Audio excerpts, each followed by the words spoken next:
Fine. So let us look at Chola Empire questions. So who among the following laid the foundation of the Chola Empire in the 9th century AD? Okay. So we have seen uh, Vijayalaya Chola is the founder, but Parantaka Chola is where the actual Chola Imperial Chola dynasty has started in the 9th century. Okay, so Vijayalaya Chola is the initial founder, followed by Aditya and Parantaka Chola. So among this question, Parantaka is the first one. Who among the following laid the foundation of the Chola Empire in the 9th century? Okay, Parantaka Chola in the 9th century. Or Vijayalaya is also there in the option. So let us look. Rajaraja Rajendra Chola comes later on. So you can say Vijayalaya Chola also. Okay, not Parantaka Chola. Usually there is a difference between imperial Cholas and etc. But if you are talking about 9th century, this is also 9th century, right? Anything after 801, 802 that belongs to the 9th century. So Vijayalaya Chola is the actual founder of the Chola dynasty. So don't go with this answer. This is wrong. The answer is Vijayalaya Chola. He is the laid the foundation of the Chola Empire in the 9th century AD. Krishna and all they are Rashtrakutas and Rajaraja Chola, Rajendra Chola, we've seen they are very important, which will come later on. So the reign of which dynasty is regarded as the golden age of South India. Okay, the golden age of India in general is Guptas. If you are talking specifically about South India, then the Cholas are the most powerful dynasty. In the medieval period, in the central India, Deccan, Andhra, etc., we have seen Karnataka. Vijayanagara Empire is also very prominent. In Telugu literature also, we usually consider Vijayanagara Empire also as very prominent. We'll look into all that. So, what is ascending order of the following administrative units of Cholas? So, ascending order. So, we have seen what is this? Kurram, Nadu, Valanadu, and Mandalams. So we've already seen mandalams are like the provinces. Chola administration is divided into mandalams, okay, and nadus are like the districts, right? And Valanadu is above that, and Kurram. So try to remember this. Kurram, Nadu, Valanadu, and mandalams.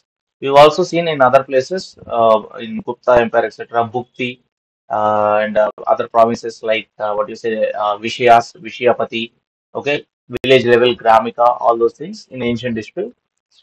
During the Chola period, associations of traders were known as Nagarams. Okay, during the Chola period, associations of traders were known as Nagarams. In Gupta period and before that, we have seen Shreshtis, Shrenis, even during Maurya age, etc. Gramam is the village. Sabha is the group of people of that particular village. Sabha, Samiti, Gana, all those things we have seen in the past. So, which among the following was the royal emblem of the Chola kingdom? So, tiger is the emblem of the Cholas, fish of the Pandyas, and bow and arrow of the Cheras. Remember that.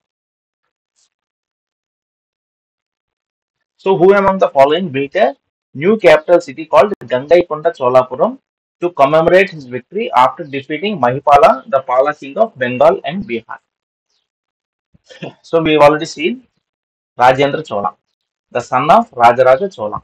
Okay, Rajaraja Chola is a very prominent king who has occupied most of Sri Lanka, and also we have seen his son is Rajendra Chola, who has crossed this Bengal and Bihar region, and also extended to the Southeast Asia, Indonesia, etc. We've seen multiple times. Right? Yeah, see, you can see here the Chola Empire, original empire is here, and it is spreading all the way to Kalinga, Odisha, Pala region, which is Bengal, Odisha, Bihar, and it is going to the Indonesia also. And this is called Srivijaya. We have seen Srivijaya is this region in Indonesia. Even there is a what is it? The Chola Empire influence is there, and this Bay of Bengal is called the Chola Lake. So most of that happened under Rajendra Chola. Try to remember that. So we have seen multiple times Rajaraja Chola, who is the father of Rajendra. Okay, first comes Rajaraja Chola, and his son is Rajendra Chola. Remember that. And the first person, Rajaraja Chola, built Brihadeshwara temple in Tanjavur. Okay, and Brihadeshwara temple is a fine example of Dravidian architecture, which is associated with Kuchipudi. Kuchipudi is associated with Andhra Pradesh. So Tamil Nadu, the dance form is Bharatanatyam. So this is wrong statement. Okay, remember Tamil Nadu means Bharatanatyam. Kuchipudi is Andhra Pradesh. And other dance forms are also very important. For example, you have uh, what is this in Kerala? Anyone remembers that? One is Mohini Attam. Okay, Mohini Attam is also very famous in Kerala. Dance forms.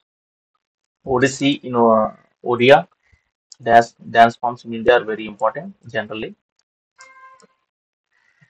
Okay, Bharatanatyam in Tamil Nadu, Manipuri in Manipur, Kathak in northern India, mostly Uttar Pradesh, etc., Orissa.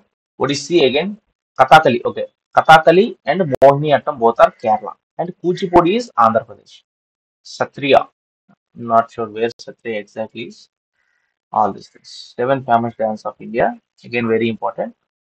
Okay, Chow, Satriya. So Bharatanatyam, all this we've seen. Let us see Satriya and Chow, where they belong to. Okay, Assam. So Satriya is a dance form in Assam. Remember that. And let us see Chow also. Chow dance belongs to Jharkhand, West Bengal, Odisha, etc. Fine. Chow. So remember all these things, very important generally also. So Kuchipudi is Andhra Pradesh. Remember that. Consider the following statements. The system of local self-government was prevailing in the Chola period. As we have already seen, Chola's local village, local self-administration is very important, very prominent. It was very famous also. The Chola Empire encouraged the Devadasi system, which is also true. At that time, Devadasi system was there, and we have seen. And this, what is a local self-government, we have seen in the Uttara Merur inscription. That is also very important. Remember, the Uttara Merur inscription talks about the local self-government of the Cholas.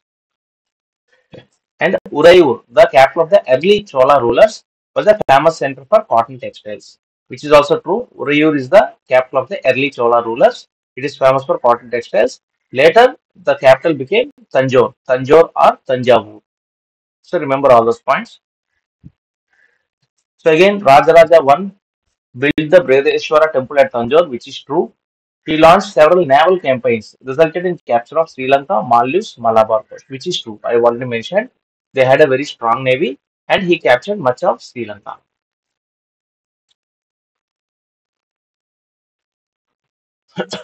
So we have seen Rajaraja Chola, his son is Rajendra Chola, and 3 to 4 generations later, we have seen Kulottunga Chola. He's also famous. He gained victories in war against the Hoysalas, Pandyas of Madurai, Cheras of Wayanad, and the Sinhala kings of Elam. Sinhala means Sri Lanka, and the Cholas of Velnadu and Nellore. So this belongs to southern part of Andhra Pradesh. So he gained victories over everyone. He initiated and commissioned the Sarveswara or Kampahareswara temple at Tribhuvanam near Kumbakonam, which is considered a great specimen of Dravidian architecture. Okay, this is also Kumbakonam is also famous for that coffee, right? And this Kampahareshwara temple at Tribhuvanam near Kumbakonam. Let us see Kampahareshwara temple.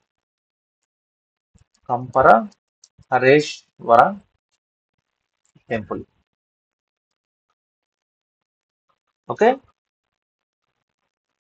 Arulmigu Kampahareshwara temple.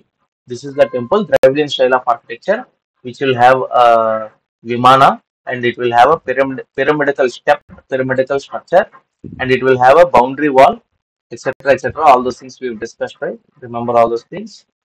And where is it? It is in Tirubanavanam near Tanjavur district in South India, and also it is built by Kulottunga Chola. Built by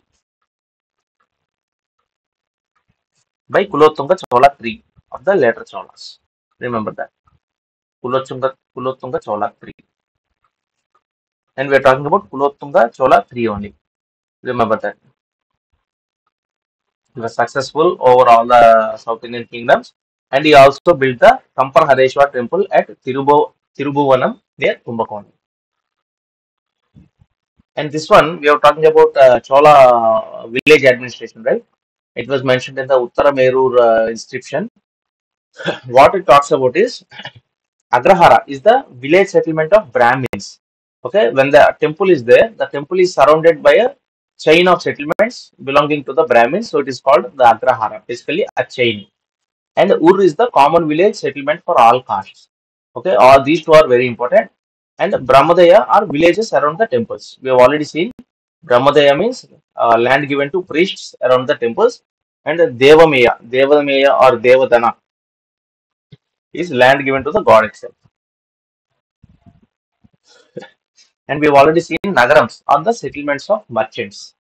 Settlements of merchants are called as Nagarams.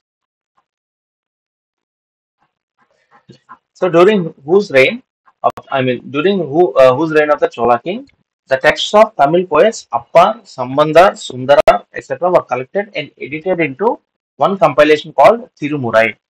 So when we come to the Sangam literature, there are all these things you have to remember that Pattu Pattu, Ettu Tokai, okay, Padinen Kalarku means collection of 18, all those things will come.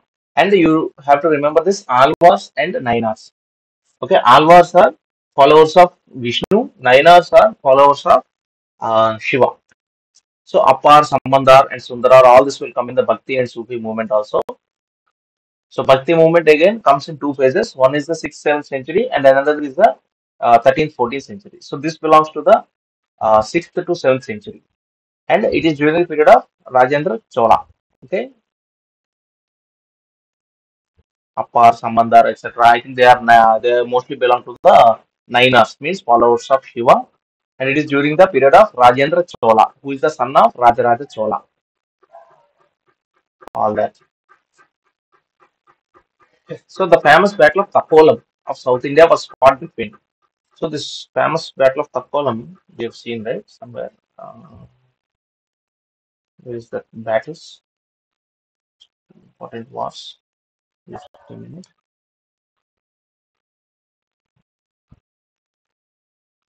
So battle of Takkolam also we have seen. Battle of Takkolam. Muski, Hydaspes, all that we have seen. Battle of Kanwa, Dadra,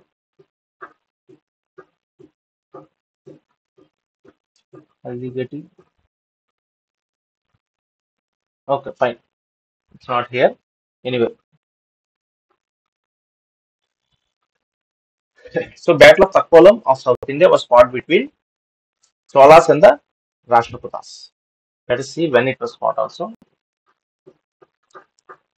Battle of Takkolam. As we can see, during that, what is Rajendra Chola, he tried to go to North India also, and he defeated Rashtrakutas there, and he built the Gangai Konda Cholapuram, which we've seen, very important.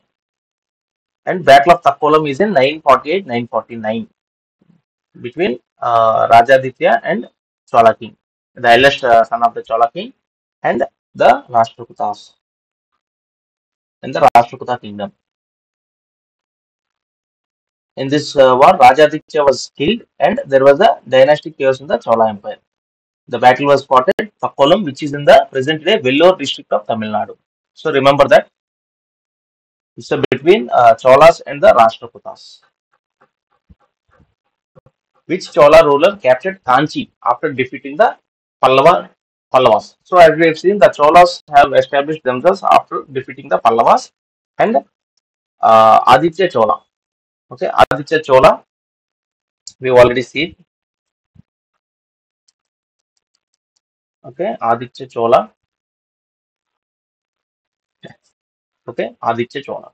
Vijayalaya was the founder. Next, Aditya Chola is the second person, and he had captured Kanchi after defeating the Pallavas. That's also important. Kanchi is also one of the important center of uh, Cholas. It is famous for temples and also Kanchipuram silk. Which of the following was special feature of Chola administration? Whenever you talk about Chola administration, autonomy of village administration, Okay, the Uttarmeru inscription, Ur, Agrahara, etc. Various departments for water tanks, department for temple management, etc. All those are very important. So the village administration of Chola administration is very important. It's very famous and popular. Which of the following is considered to be the world's greatest iconographical creations made by the Sthapatis of South India, particularly during the Chola period? Basically, the bronze statue of Nataraja. We've seen, right? Bronze statue of Nataraja is very famous. Bronze statue of Nataraja. Okay, this is called the Cosmic Dance, and it was taken away by the British. Okay, this one, Shiva as Lord Nataraja. It is in Birmingham Museum, Britain. Let us see. Which Chola ruler captured Kanchi, defeating the Pallavas? We have already seen Aditya Chola. What was the chief feature of the Chola temples? So we have seen Vimana, okay, the Garbhagriha, the Dravida style of architecture. If you see, just now we have seen, right? Dravida.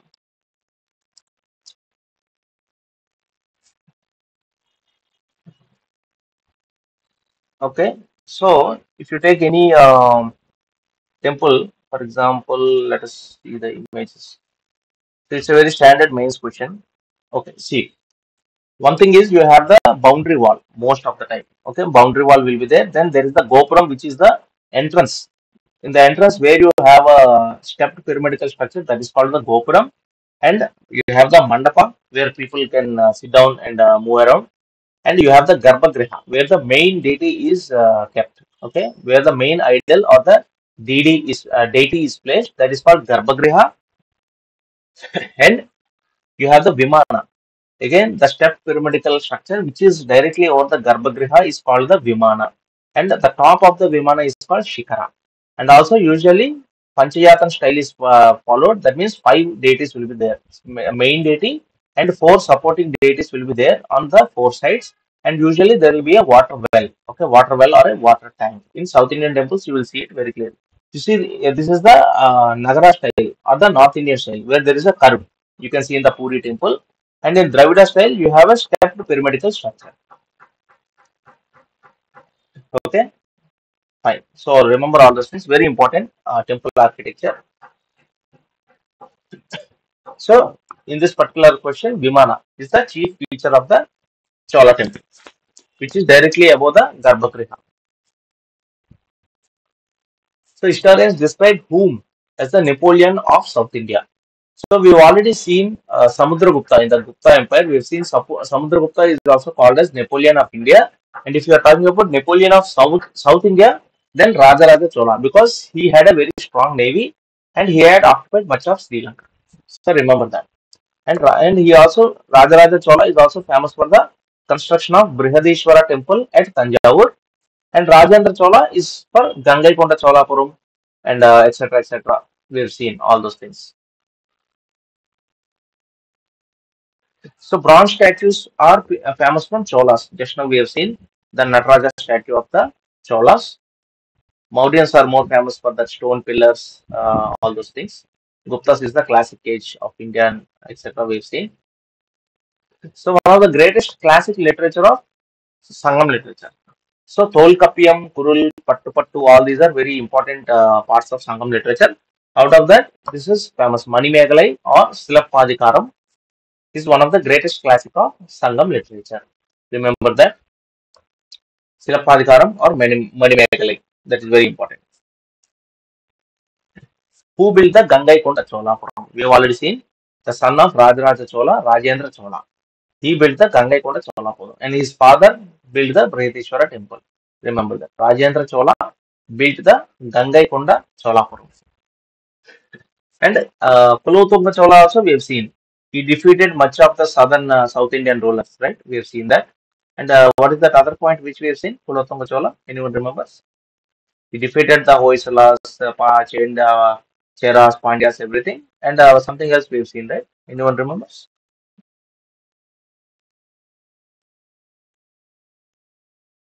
Okay, fine. So repeat all these questions again and again. Try to remember as much as possible. Which inscription provides information about the rural self-governance during the Chola period?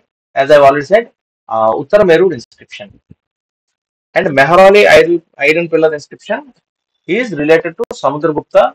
And we've seen who gave that? Harishiana. Mehrali iron pillar inscription. Very important. Mehrali iron pillar. Okay, that is the inscription. Okay, it belongs to Chandragupta Vikramaditya. Basically, Chandragupta II.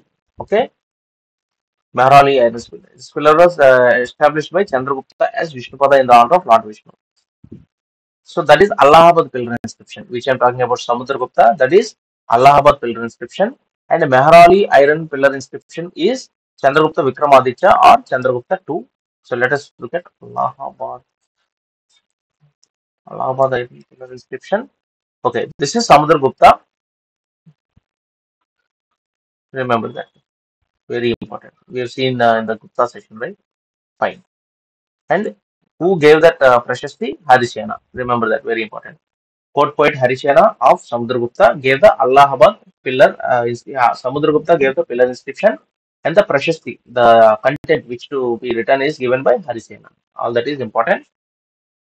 So that is Mehroli iron pillar inscription. Nalanda copper plates are also famous. Tanjore inscriptions are everything, but Uttara Meru inscription is the important one, which talks about the local village self governance of the Chola period. Remember that. So who conquered Ceylon? Okay, we have seen Rajaraja Chola and Rajendra Chola. Rajaraja Chola had spread much. I mean, he conquered much of Sri Lanka or Ceylon by that time, and Rajendra Chola completed the conquest. Okay, so in this particular, who conquered Ceylon completely? Rajendra Chola won. Who among the following Chola rulers converted the Bay of Bengal into a Chola lake? Again, Rajendra won. Because by that time we have seen Rajendra Chola had captured much of what is it, the coastal India, the eastern coastal India, and also up to Indonesia. His influence was there. So he turned the Bay of Bengal into a Chola lake. Rajendra Chola. So the deity most famous in Chola dynasty was Shiva, which we have seen, the Chidambaram temple, or the what is a Brihadeshwara temple of Tanjavur, and we have seen Kamparhareshwara temple of Tribhuvanam. All these are, most of the temples belong to the Shiva, to the deity Shiva. Which temple did Rajaraja Chola build, which is considered one of the greatest? Rajaraja Chola. Remember Brihadeshwara temple. Very important. Rajaraja Chola, first person is Brihadeshwara temple. Second one, Rajendra Chola, is Gangaikonda Cholapuram. Okay, and Kamparhareshwara, who was that? We'll start just sometime back. Kamparhareshwara temple was built by Kulotunga, right? Kulotunga III. So Kulotunga Chola III is famous for defeating most of the South Indian dynasties, and he built the Kamparhareshwara temple in Tribhuvanam, right? Tirubhuvanam, whatever way you can remember, Tirubhuvanam. That is okay. Kailasha temple by Krishna III of Rashtrakutas, very important. Khajuraho temple, and in Assam you have, what is this? Kandariya Mahadeva temple, etc. So Meenakshi temple is also very famous in Tamil Nadu.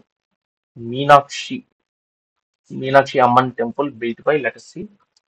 It was built by the Pandya Emperor Savaya Varma Kulasekara. So built by the Pandyas around that period only. Fine. That is Meenakshi temple. Madurai Meenakshi temple is also very famous. And Khajuraho, I think is by Chandelas. Khajuraho temple built by mostly Chandela dynasty. Okay. So Khajuraho temples were built in the medieval city of Mahoba in the Kalinjar region, etc. Who built the Khajuraho? The Chandela dynasty. And where is it? Which region? Let us see. Khajuraho temple state. It's in Madhya Pradesh. Very important. Built by the Chandela dynasty and Chhatrapur district in Madhya Pradesh. And it is a UNESCO World Heritage Site. This is the Khajuraho temple. Very important. Okay, we have seen Meenakshi, Khajuraho. Kailash temple is also, I am sure everyone is aware, Krishna III of Rashtrakutas. Very important. This is also considered a wonder. Kailash temple. Kailasha temple, not Kailasgiri, Kailasha. Kailasha temple is actually carved out from a single mountain. Okay, it is what is a carved from top to bottom.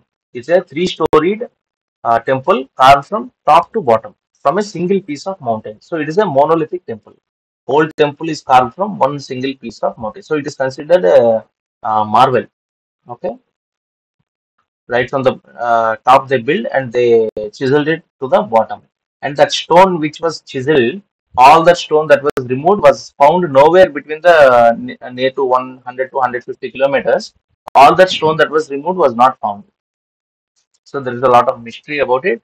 And it was built by uh, Kailasha temple built by Krishna 3. Let us cross check. It was built by Kailasha temple. Who built Kailasha temple? Krishna 1. Okay, not 3, 1. Just remember. It was built by Krishna 1 of the Rashtrakuta dynasty. Which god? Mostly Shiva. Kailasha means it will be Shiva. Who destroyed the Kailasha temple? Aurangzeb. Okay, remember that also. Which ruler built the Ellora temple? Krishna 1. Okay. Rock temple of Kailasha. This designated as a UNESCO World Heritage Site in 1983. Okay. So Krishna 1. Okay. Sorry, not Krishna 3. Krishna 1. So all those are very important temples. Remember them. Fine.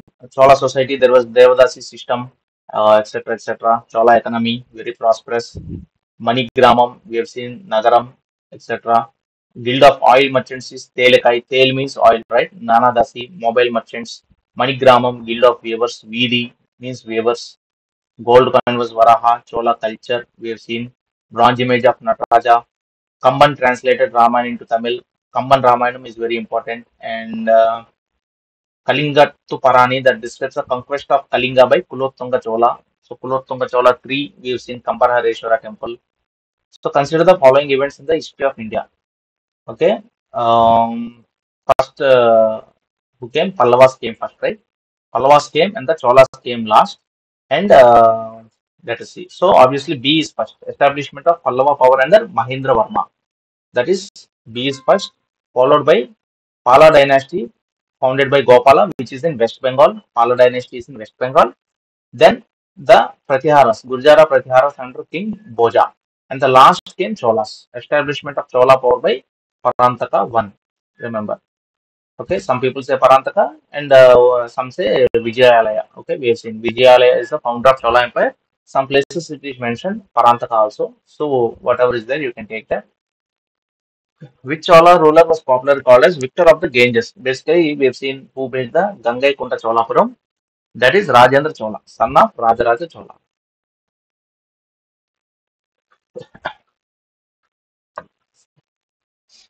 So we have much more information about Cholas and their predecessors. Okay, the Chola rulers adopted the practice of having inscriptions written on walls of temples, giving a historical narration of their victories. So we have seen most of those inscriptions, Uttarmeru inscription, etc. And because of that, we have information about the Cholas. Lot of information. So both A and R are true, and R is the correct explanation. Last question. Cholas maintained friendly relations with the Emperor of China. Who of the following was not one of the Chola kings to send embassy to China? So all the others have sent. See, Parantaka Chola is one of the beginning. We have seen Vijayalaya Chola, Parantaka Chola. So at that time, he was not having good relations with China. But later, Chola rulers, Rajaraja Chola, son is Rajendra Chola. So we have seen all this. They have very strong navy and had good relations with the eastern region, Southeast Asia, etc. Fine. So that is about Cholas.